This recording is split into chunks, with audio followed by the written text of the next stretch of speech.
श्रीमद् रामायणम्।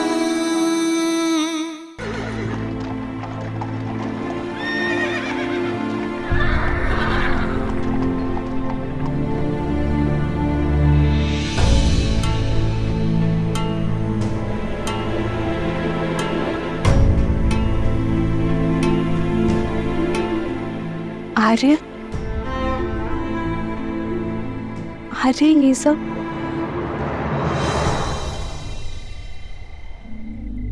कर्तव्य पथ सीता, भरत और शत्रुघ्न मांडवी और श्रुत कीर्ति के साथ कैकेयी लौट रहे हैं।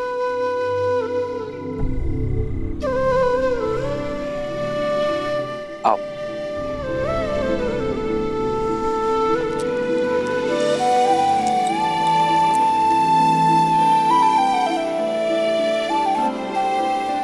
प्रणिपात भैया।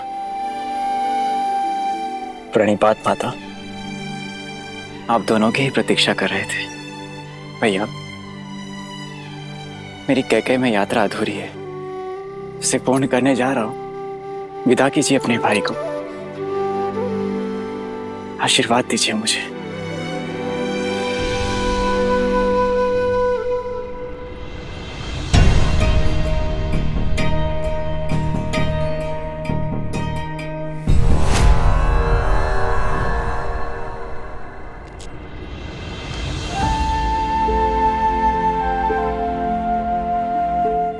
ये देखकर प्रसन्न हूं मैं भरत कि मेरा भाई उत्तरदायी हो गया है। केवल भरत भैया ही नहीं भैया, कोई और भी अपना उत्तरदायित्व समझ रहा है अब। तभी तो मेरे शत्रुघ्न के सामर्थ्य और समर्पण पर पूरी पुस्तक लिखी जाएगी। शासक हो तो सूर्य जैसा, जो अपना मार्ग स्वयं प्रदर्शित करता है। सूर्य के मार्ग पर चलना भरत। भैया, मेरा मार्ग तो सदैव आपके पद चिन्हों से होकर ही निकलेगा।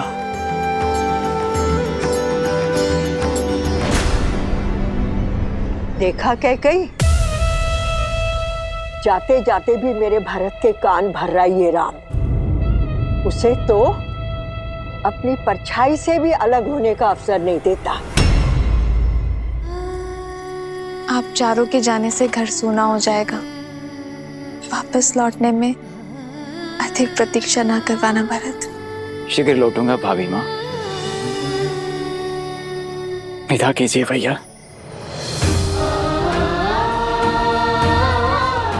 आशीर्वाद दीजिए। उठो भरत, अपना धर्म निभाना भरत। संबंध अपने आप निभ जाएंगे। विदा कर रहा हूं अपने छोटे भाई को। प्रतीक्षा करूंगा एक कुशल प्रशासक की, और मैं वही कुशल प्रशासक बनकर लौटूंगा।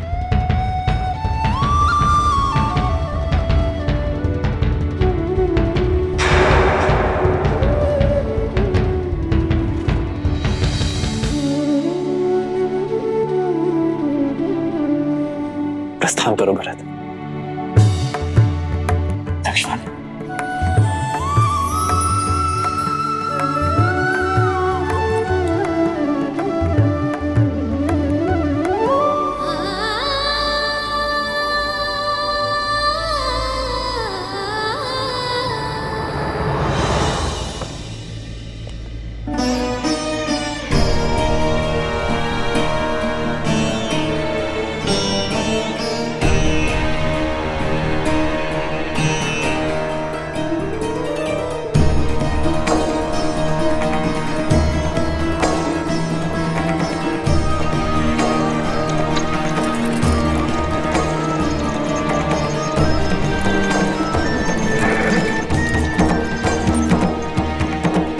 भूल मत जाना कैकेयी कि वो कौन है जिसके कारण तुम्हें हर बार पुत्र वियोग सहना पड़ता है।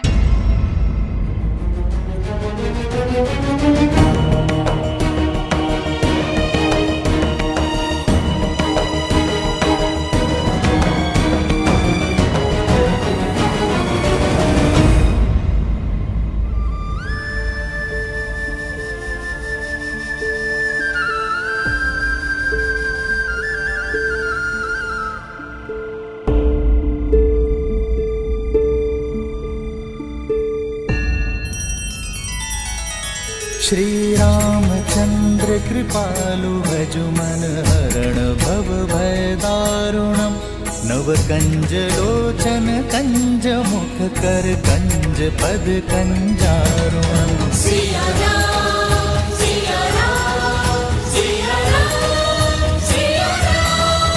आदर्श और मर्यादा की है ये कथा महापावनम काट मद श्री से मिलाने श्रीमद रामायणम श्रीमद रामायणम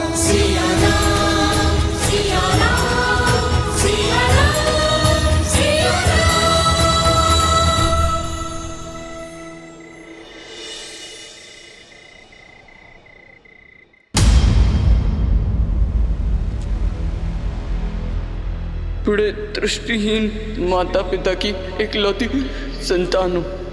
आप उन्हें जल पिलाने की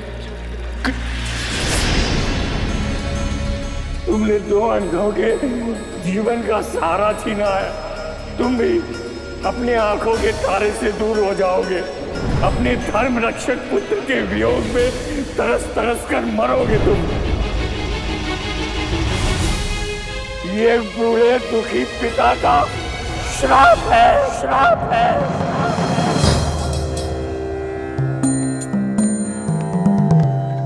प्रणाम गुरुदेव।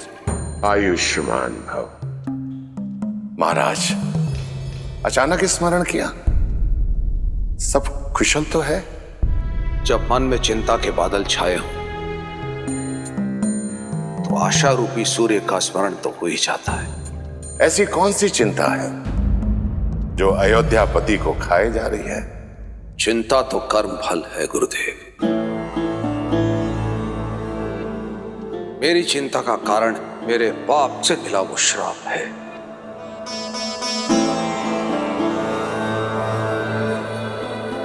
वो पाप जो वर्षों पूर्व मुझसे हुआ था।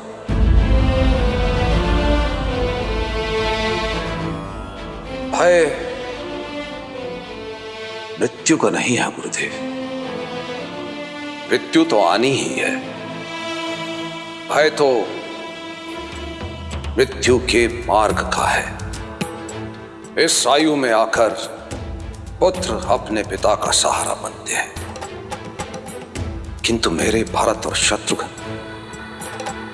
फिर से मुझसे दूर हो गए।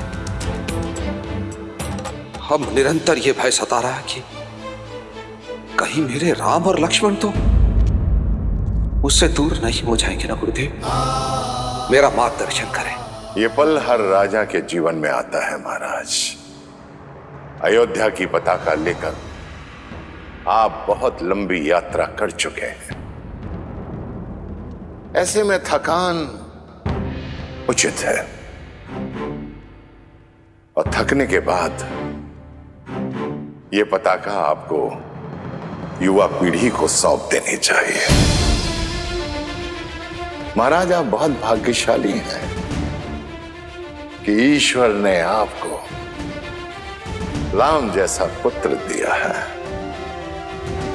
जो योग्य भी है और उत्तरदायी भी है और प्रजा के बीच में जनप्रिय भी हैं। अपने धर्म और अपने शौर्य का परिचय पूरे संसार को दे चुके हैं। विवाहित भी है। मेरा आपसे अनुरोध है कि आप रघुनंदन को अयोध्या का सिंहासन सौंप दें और प्रजा के प्रिय राम को युवराज घोषित करें। अयोध्या की प्रजा ये देखने के लिए आतुर है।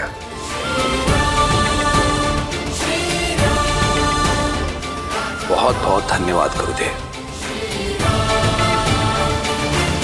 सचमुच में थक गया हूं मैं, अचंभित हूं।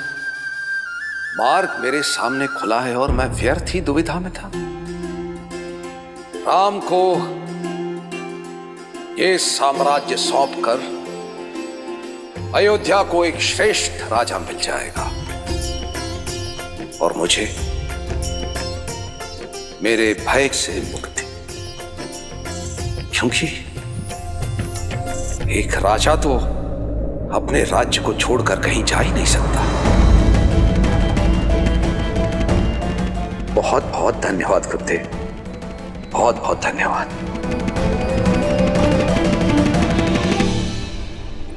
आप एक पुत्र की दृष्टि से देख रहे हैं, एक माँ की दृष्टि से भी तो देखिए। पुत्र के विवाह को 1 सप्ताह भी नहीं हुआ और उसे अपनी वधू के साथ अनिश्चित यात्रा पर जाना पड़ रहा है। कितनी पीड़ा में होंगी वो। माँ कैकेयी को मुझसे अधिक और कोई नहीं जानता सीता। उनके नेत्रों में केवल भरत से बिछड़ने की पीड़ा नहीं थी,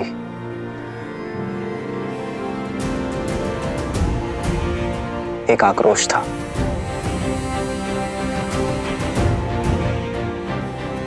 कुछ तो है सीता जो तेज बनकर उन्हें खाए जा रहा है।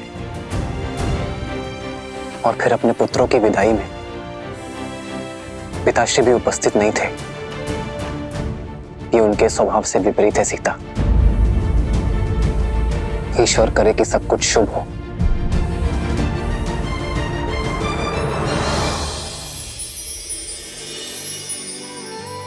सब शुभ होगा जब माता पिता की वेदना को समझने वाला पुत्र उनके पास बैठकर उनकी मन की सुनेगा।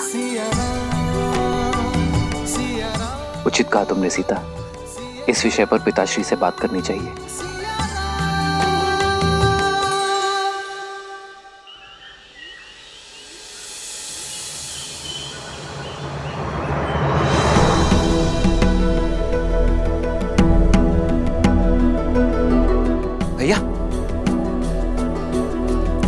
भैया वो पिताश्री ने आपको शीघ्र बुलवाया है।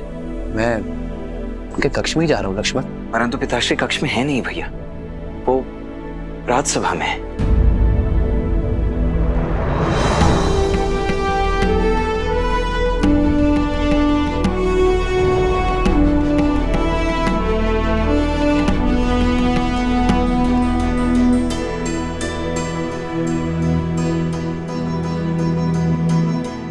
प्रणिपात पिताश्री। आयुष्मान भवा। प्रणाम आचार्य। यशस्वी भव। राम, मेरे पुत्र राम, यहां मेरे समीप आओ।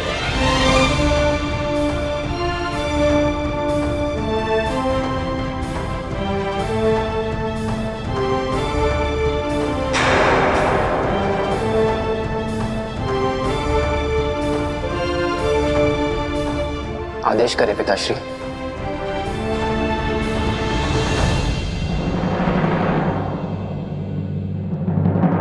सभासदों, एक राजा का धर्म है अपनी अंतिम श्वास तक प्रजा और राज्य की सेवा करना। किंतु आपका ये दशरथ आयु और समय से जीत नहीं सकता।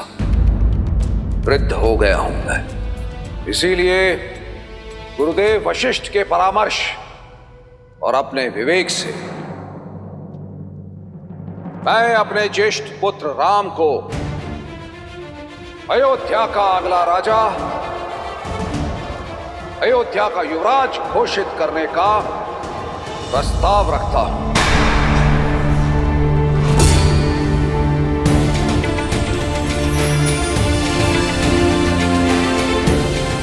न्याय और धर्म में राम की रुचि उसे इस सिंहासन का सबसे योग्य उत्तराधिकारी बनाती है। श्री रामचंद्र की, श्री रामचंद्र की, श्री रामचंद्र की जय, श्री रामचंद्र की, श्री रामचंद्र की, श्री रामचंद्र की, श्री रामचंद्र की, श्री रामचंद्र की। तुम्हारा क्या विचार है राम?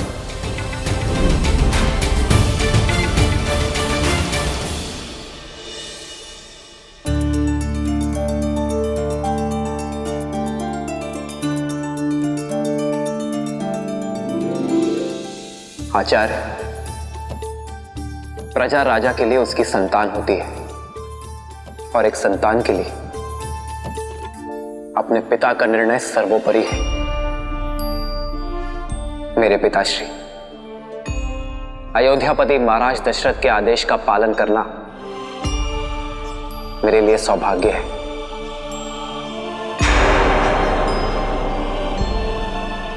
पिताश्री, जिस विश्वास के साथ आपने मुझे ये उत्तरदायित्व सौंपा है, मैं प्रयास करूंगा कि आपसे सीख लेकर, आपके पदचिन्हों पर चलकर मन, वचन और कर्म के साथ ये उत्तरदायित्व निभा सकूं, रघुकुल का मान यशस्वी कर सकूं।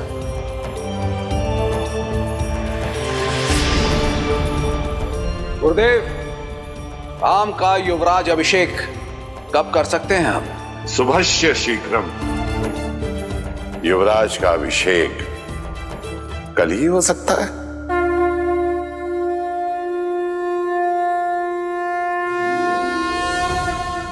मूर्ख कैकई, तुम्हें जानना होगा। मां कह के तुम्हारी पीठ पर घात किया है राम ने।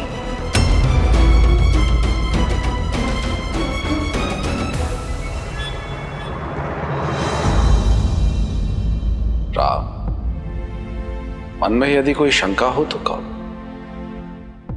धर्म कहता है कि आपके आदेश का पालन करो पिताश्री, किंतु मन का चोटता है कि जिन भाइयों के साथ जीवन का हर रंग देखा, आज उनकी अनुपस्थिति में युवराज बन जाऊं। मेरा विश्वास करो, ये समाचार सुनकर सबसे अधिक प्रसन्नता उन्हें ही होगी। भरत और शत्रुघ्न कैकेयी की यात्रा पर हैं। मैं ये सूचना उन तक पहुंचाने का प्रबंध करता हूं। तो ये निर्णय रहा कि कल राम अयोध्या का युवराज बनेगा। राम के युवराज अभिषेक की तैयारियां आरंभ की जाएं। श्री रामचंद्र की, श्री रामचंद्र की, श्री रामचंद्र की, श्री रामचंद्र की।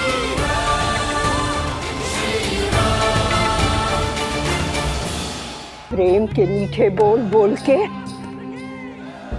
इतना बड़ा घात किया उस राम ने।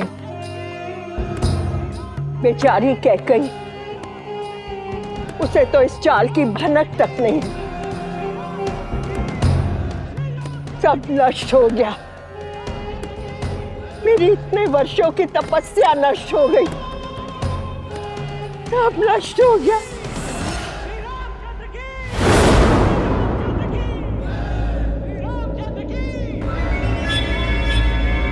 अचानक जय जयकारा क्यों हो रहा है?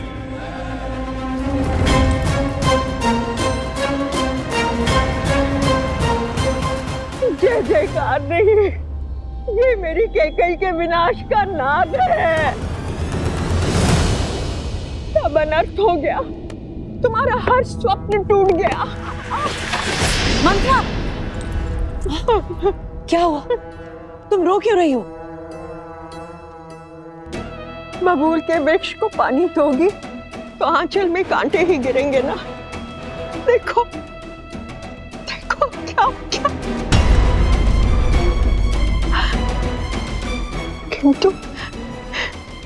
किंतु महाराज ने तुमसे परामर्श तो लिया होगा ना। तुम मान कैसे गई? तुमने ये होने कैसे दिया कैकेयी? तुम क्या बात कर रही हो? हुआ क्या है? सर्वनाश हुआ है। सर्वनाश होने की घोषणा की गई है। भरत को गए हुए कुछ क्षण भी नहीं हुए थे कि महाराज ने राम को युवराज घोषित कर दिया।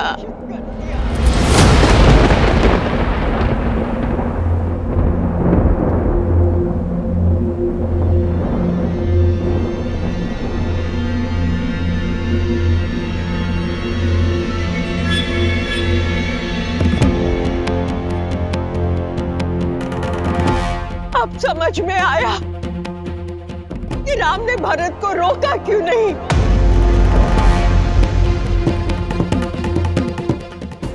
क्यों भरत का विवाह तुम्हारी अनुपस्थिति में कर दिया गया, और वो भी एक सामंत की पुत्री के साथ? जानबूझकर किया गया छल है ये। कोयल बनकर राम खेल गया तुम्हारे साथ। तुम्हारे पुत्र भरत का भविष्य नष्ट भ्रष्ट हो गया। कैकई, अब तो जागो। कब सोचोगी उसके विषय में? महाराज राम को युवराज बनाने की घोषणा कर चुके हैं। अपने कथन से कभी पीछे नहीं हटेंगे।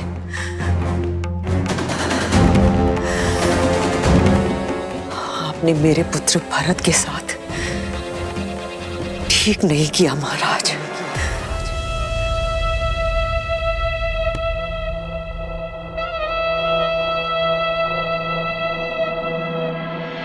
वचन से बड़े शब्द नहीं होते। कैसे वचन? वो वचन जो समरासुर युद्ध के पश्चात महाराज ने तुम्हें दिए थे। तुमने केवल अपने पति के प्राणों की ही रक्षा नहीं की, अयोध्या के महाराज के प्राणों की भी रक्षा की है। एक नहीं, 2 वर देता हूं तुम्हें, मांगो। तुम तो भोली हो, भूल गई, किंतु लौटकर तुमने मुझे बताया था, और ये मैं नहीं भूली। कैकई, तुम्हारे पास जीत का ब्रह्मास्त्र है, क्योंकि महाराज सब कुछ हार सकते हैं, किंतु रघुकुल का मान और अपना दिया हुआ वचन नहीं हार सकते। भाग्य से एक अवसर मिलता है, और तुम्हारे पास तो 2 हैं।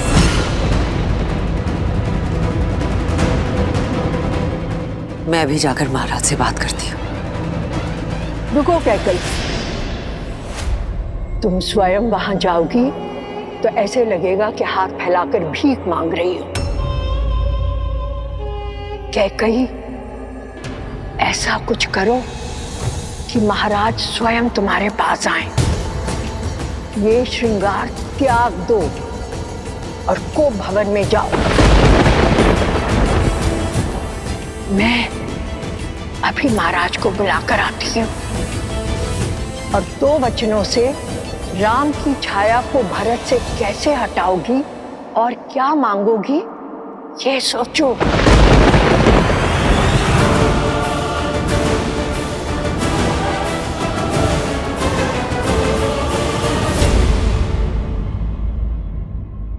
श्रीमद् रामायणम। सुनो सुनो सुनो, अयोध्यावासियों सुनो, सुनो सुनो सुनो, अयोध्यावासियों सुनो। कल हर गली हर जगह पे होगी गूंज, बस एक नाम की। अयोध्या होगी श्री राम की। किनकी? श्री राम की। अयोध्या होगी श्री राम की, श्री रामचंद्र की, श्री रामचंद्र की।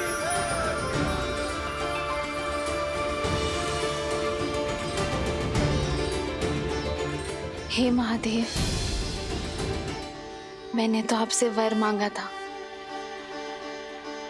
और आपने तो अयोध्या को वरदान दे दिया। धन्यवाद महादेव। सीता, जन्म जन्म का है ये संगम, राम रतन सीता वैभव धन। एक है पौरुष, एक समर्पण, एक है रूप तो दूजा दर्पण। बधाई हो युवराज।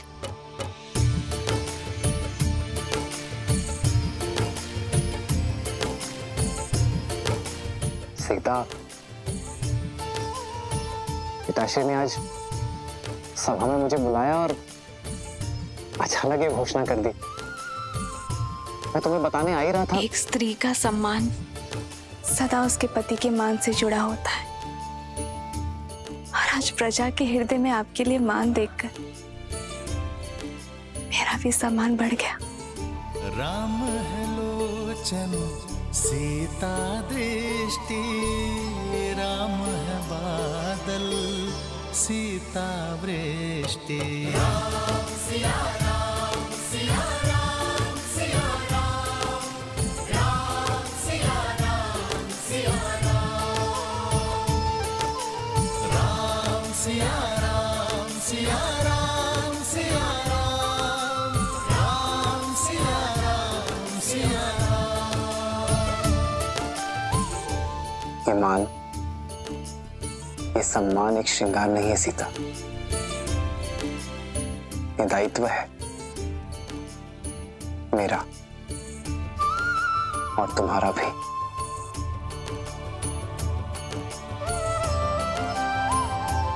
और ये दायित्व हमें पूर्ण निष्ठा से निभाना होगा।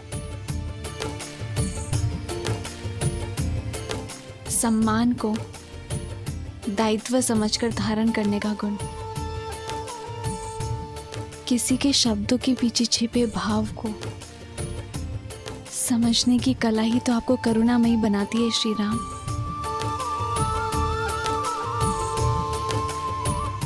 मेरा सौभाग्य है कि मैं मर्यादा के नए शिखर चुने इस यात्रा में मैं आपकी संगीनी हूँ।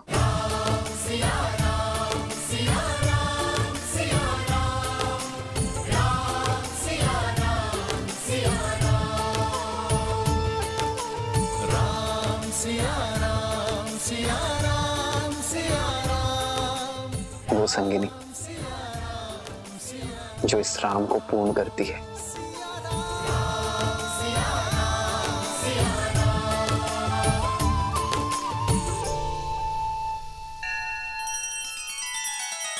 श्री रामचंद्र कृपालु भजु मन हरण भव भय दारुणम, नव कंज लोचन कंज मुख कर कंज पद कंजारुणम। सिया राम सिया राम सिया राम सिया राम। आदर्श और मर्यादा की है ये कथा महापावनम, काट मद श्री से मिला दे श्रीमद् रामायणम, श्रीमद् रामायणम। सिया राम सिया राम सिया राम सिया राम।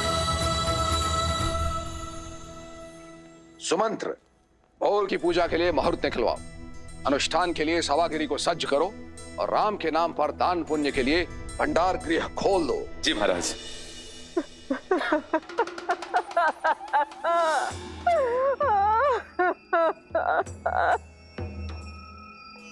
मंत्रा,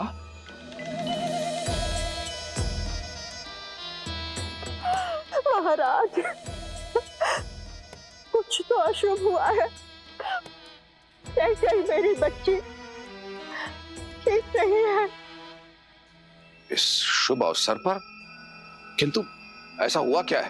बहुत पूछा किंतु कुछ नहीं बताया, बस अश्रु बहाती रही और सुबक रही है। इतना ही कहा कि मैं जाके आपको बता दूं। ठीक है, क्या कहीं से कहो कि मुझसे आके कक्ष में मिले।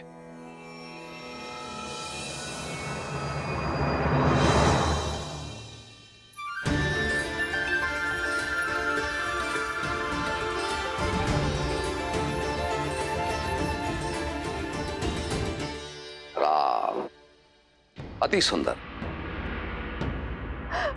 महाराज, मैंने भी उसे यही कहा था कि आपसे जाके मिले, किंतु वो कोप भवन में चली गई। कोप भवन? जी महाराज।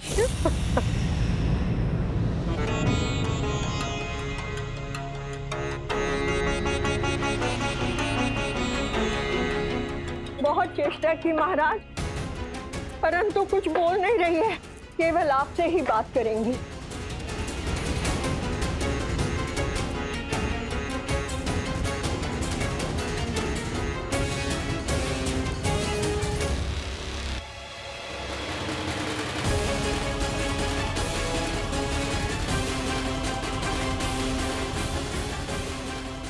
महाराज, कुछ तो अशुभ हुआ है। कहीं मेरी बच्ची ठीक नहीं है, बस अश्रु बहाती रही और सुबक रही है।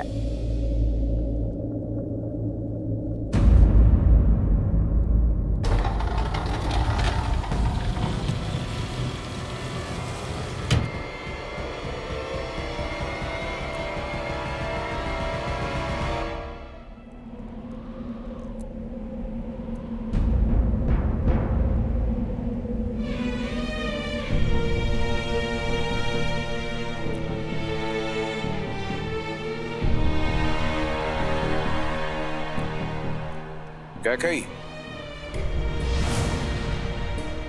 बधाई हो महाराज। तो तुम तक सूचना पहुंच गई, फिर यहां इस तरह कोप भवन में क्यों हो? कोई रानी कोप भवन में क्यों जाती है जब वो अपने महाराज से रुष्ट हो और एकांत में उनसे अपना द्वंद्व सुलझाना चाहती हो। समस्या क्या है कैकेयी? भरत।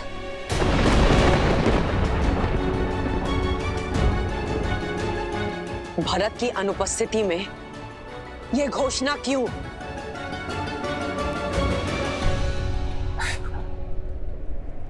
जानती हो, जब ये सूचना राम तक पहुंची तो वो भी भरत के यहां होने की बात कर रहा था। हमारा राम भी ना बिल्कुल अपनी माँ की भांति सोचता। मैं भरत की बात कर रही हूँ। मैं भरत की बात कर रही हूँ। मैं भरत की बात कर रही हूँ। राम के गुणगान नहीं सुनने मुझे। राम के गुणगान नहीं सुनने मुझे। गुणगान नहीं सुनने मुझे। गुणगान नहीं सुनने मुझे। तुम्हें हो क्या गया है कैकेयी? तुम्हें ऐसा क्यों लगता है कि मैं जानबूझकर भरत के जाने के उपरांत राम को युवराज घोषित कर रहा हूं? इतना ही जान पाई हो मुझे तुम? जब से अपने पुत्रों के विवाह से लौटा हूं, देख रहा हूं कि तुम बदल गई हो। हर एक बात को किसी दूसरी बात के साथ जोड़ रही हो। क्योंकि जीवन में सब कुछ कहीं ना कहीं जुड़ा होता है।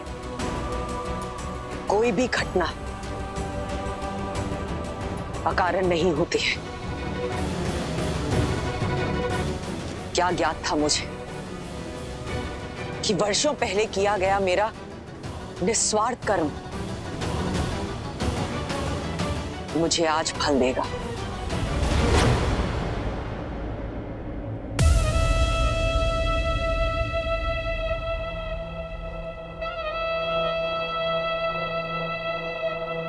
समरासुर का युद्ध स्मरण है आपको महाराज? अपने प्राणों की रक्षा करने के लिए एक नहीं 2 वर दिए थे आपने मुझे। 2 वर दिए थे आपने मुझे।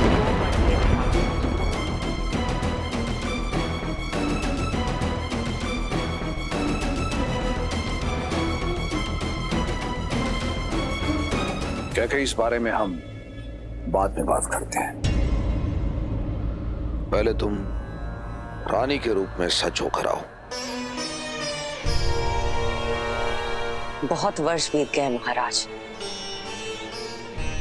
स्मरण कर लीजिएगा।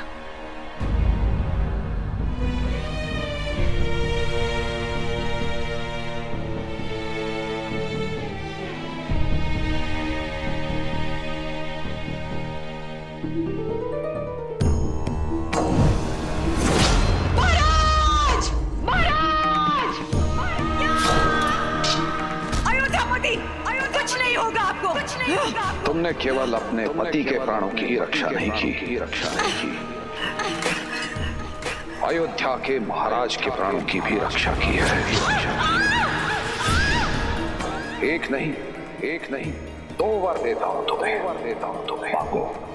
इस वक्त कुछ समझ में नहीं आ रहा। जब कुछ समझ में आएगा तब आपसे मांग लूंगी।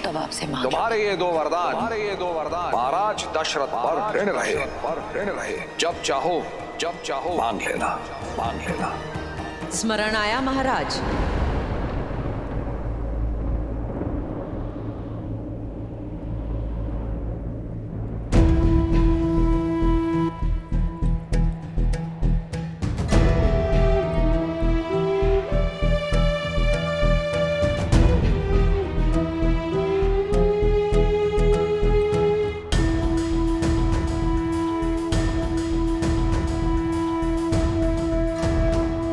मनुष्य अपने शब्दों को कितना महत्व देता है, इसी से मनुष्य की पहचान होती है कैकेयी।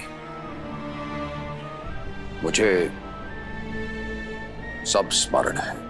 तो रघुवंशियों की रीत को पूरा कीजिए और अपने दिए गए 2 वचन पूर्ण कीजिए। बोलो कैकेयी, क्या वर चाहती हो?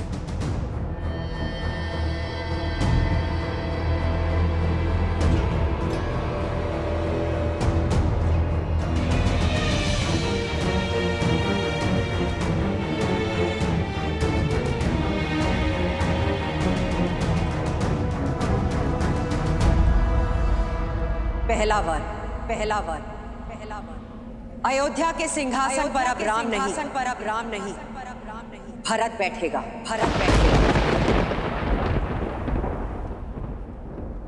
अयोध्या का राजा अब राम नहीं मेरा पुत्र भरत बनेगा।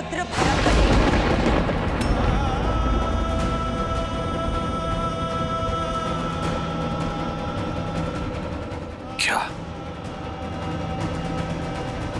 तुम्हें भान भी है कैकेयी तुम क्या कह रही हो? मैं एक राजा और मेरा कर्तव्य है अपनी प्रजा को एक योग्य राजा देना। तो भरत योग्य नहीं है, किंतु वो राम नहीं है। अर्थात आप मानते हैं कि आपको केवल राम प्रिय है। हाँ, मुझे राम सबसे प्रिय है। पूरी अयोध्या की प्रजा को राम प्रिय है, क्योंकि उसमें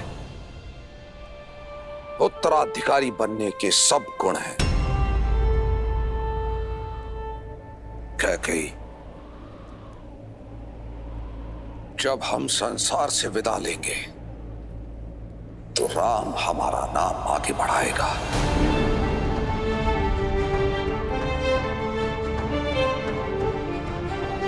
वो अयोध्या को और अपने भाइयों को संभालेगा। अयोध्या को आवश्यकता है राम की, मुझे आवश्यकता है राम की, भरत को आवश्यकता है राम की। और कैकेयी, राम के होते अयोध्या की प्रजा भरत को राजा स्वीकार नहीं करेगी।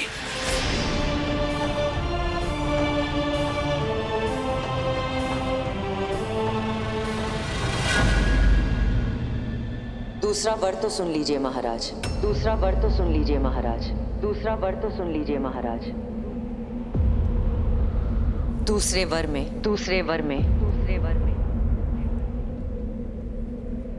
वनवास।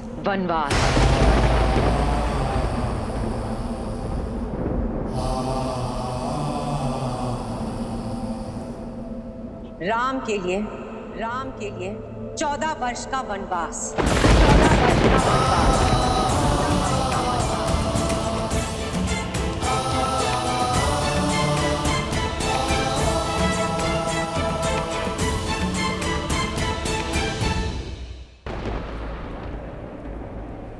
ये क्या कह दिया तुम कैकेयी? तुम इतनी निर्दयी और निष्ठुर नहीं हो सकती कैकेयी। पूरा जिसके प्राण तुम में बसते हैं, जो तुम्हें पूछता है,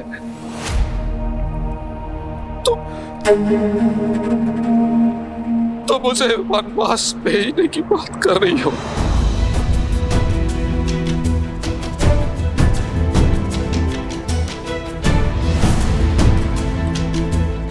कैकेयी, मेरे प्राण ले लो कैकेयी, किंतु मेरे राम पर दया करो। एक माँ के नाम को कलंकित मत करो कैकेयी। ये माँ अपना मन बना चुकी है। अब देखना ये है कि एक पिता अपने पुत्र प्रेम में अपने दिए गए वचनों का तिरस्कार करता है या अपने प्राण देकर भी अपने वचनों की पूर्ति करता है। नहीं कैकेयी, तुम ऐसी नहीं हो कैकेयी, तुम ऐसी बिल्कुल नहीं हो। तुम पर किसी ने वशीकरण किया। तुम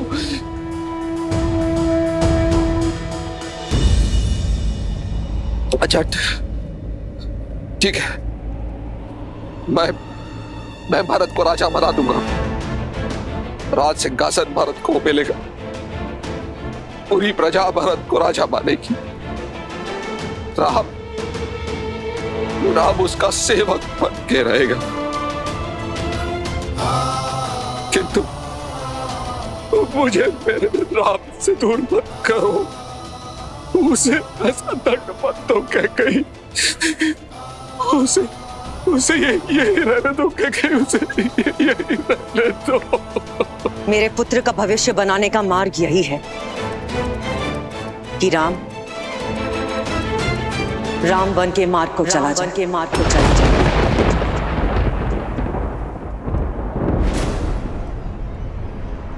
अब बोलिए महाराज। एक रघुवंशी अपने वचन का मान रखेगा या एक पिता राजा हरिश्चंद्र का सत्य, भागीरथ की दृढ़ता और रघु के संकल्प की हत्या करेगा।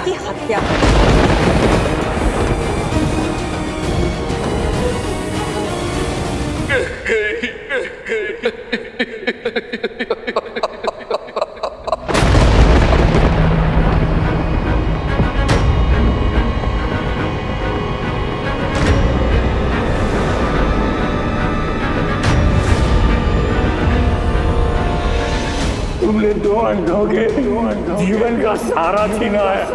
तुम भी अपनी आंखों के तारे से दूर हो जाओगे।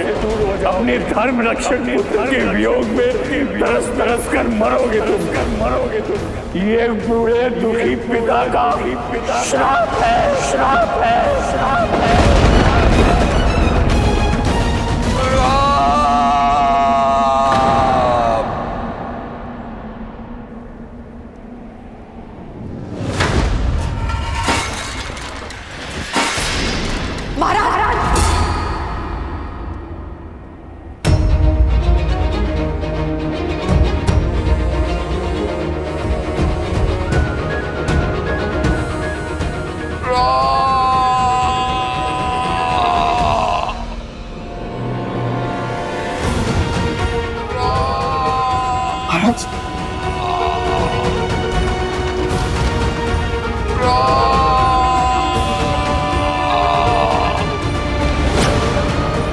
महाराज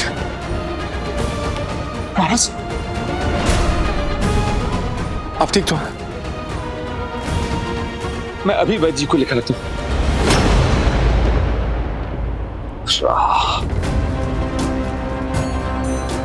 मेरे राम को बुलाओ सुमंत। जी महाराज।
कैकेयी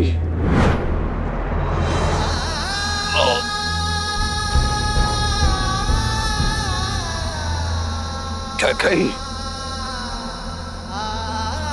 के भीषण कर्म मत करो।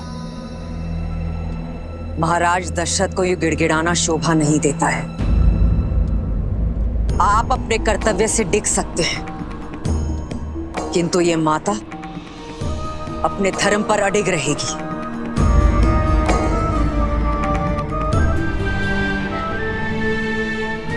कभी नहीं सोचा था मेरा अपना कवच एक विषैला बाण पर कस मेरी ही छाती को भेद देगा।